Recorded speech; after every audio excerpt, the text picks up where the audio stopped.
دوستو واقعہ کچھ یوں ہے کہ چند سال قبل ایک جماعت مانسہرہ سے آگے ایک چھوٹے سے قصبے میں گئی۔ اس جماعت میں ایک شخص ڈاکٹر نور محمد تھا۔ ان کا بیان ہے کہ مسجد سے باہر ادھر ادھر کافی لوگ فارغ بیٹھے تھے۔ ہم لوگ ان کے پاس گئے اور مسجد میں آنے کی دعوت دی تاکہ وہ تعلیم میں شریک ہو سکے۔ کچھ لوگ ہمارے ساتھ مسجد آنے پر تیار ہو گئے۔ ایک صاحب نے کہا کہ میں نماز کے وقت آؤں گا اور آپ کو نماز کے بعد عذاب قبر کا ایک واقعہ آپ لوگوں کو سناؤں گا۔ چنانچہ ظہر کی نماز کے بعد یہ شخص ہمارے پاس بیٹھ گیا۔ اس نے اپنا تعارف کروایا کہ وہ ریٹائرڈ فوجی نوجوان تھا۔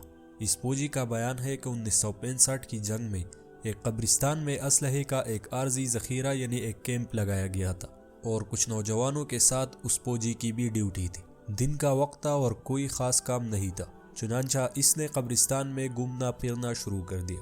اس کا گزر ایک پرانی قبر کے پاس سے ہوا تو یوں محسوس ہوا جیسے قبر کے اندر سے ہڈیاں ٹوٹنے کی آوازیں آ رہی ہے۔ اس فوجی جوان نے بتایا کہ میں نے بندوق کی بٹ کے ساتھ قبر کی اینٹی ہٹائی تاکہ دیکھے کہ یہ آواز کیسی ہے۔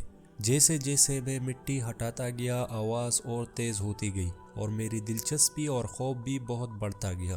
اس فوجی نے بتایا کہ دن کا وقت تھا، روشنی خوب پھیلی ہوئی تھی۔ کیا دیکھتا ہوں کہ قبر کے اندر انسانی ہڈیوں کا ڈھانچہ پڑا ہوا ہے اور اس پر چوہے کی شکل کا ایک جانور بیٹھا ہوا ہے، اور جب وہ منہ اس ڈھانچے کے اوپر مار دیتا ہے تو سارا ڈھانچہ اکڑ جاتا ہے اور ہڈیوں کے ٹوٹنے اور چٹکنے کی آوازیں آتی ہے۔ اس نے بتایا کہ میرے سامنے اس جانور نے 3 مرتبہ اپنا منہ ہڈیوں پر مارا۔ مجھے بہت ترس آیا کہ یہ جانور اس کو بہت تکلیف پہنچا رہا ہے، چنانچہ رائفل سے جب میں نے اس جانور کو مارنے کا ارادہ کیا تو وہ مٹی میں چھپ گیا۔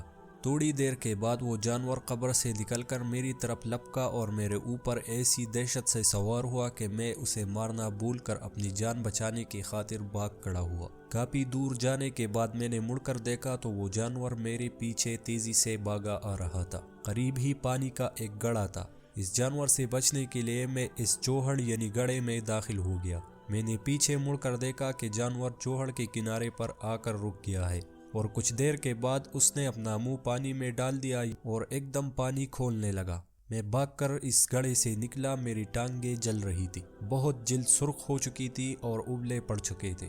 درد کی شدت سے میرا چلنا محال ہو گیا تھا۔ میں نے اپنے ساتھی کو آواز دی تو جب میں نے پیچھے مڑ کر دیکھا تو کچھ نہیں تھا بلکہ وہ جانور غائب ہو چکا تھا۔ چنانچہ مجھے ایبٹ آباد کے ہسپتال میں داخل کروا دیا گیا اور پھر وہاں سے راولپنڈی کے بڑے فوجی ہسپتال میں منتقل کر دیا گیا۔ میری ٹانگوں کا گوشت گلنا شروع ہو گیا، ہر وقت بدبودار پیپ اور خون رستا رہتا تھا۔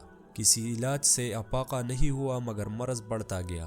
جیسے جیسے دوائی لگتی رہی ویسے ویسے جسم سے گوشت علیحدہ ہوتا گیا۔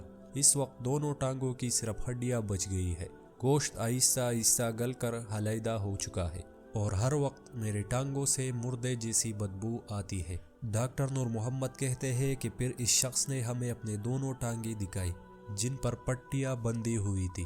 یہ ایک سچا واقعہ ہے جو ایک فوجی نوجوان کے ساتھ پیش آیا تھا۔ اللہ معاف فرمائے، اللہ ہمیں اور جہنم اور قبر کی عذاب سے محفوظ کرے۔ دوستو اس واقعے سے ہمیں یہ سبق ملتا ہے کہ بے شک بعض دفعہ اللہ تعالیٰ لوگوں کی عبرت کے لیے دنیا میں اپنے عذاب کا مشاہدہ کرا دیتا ہے، جیسا کہ اس واقعے میں بھی آپ نے ملاحظہ فرمایا۔ اللہ تعالیٰ ہمیں اعمال صالح کرنے کی توفیق عطا فرمائے، آمین۔ اور اگر آپ کو ساؤتھ سٹوری کی یہ ویڈیو اچھی لگی ہے تو اس چینل کو سبسکرائب کرنا نہ بھولیے گا۔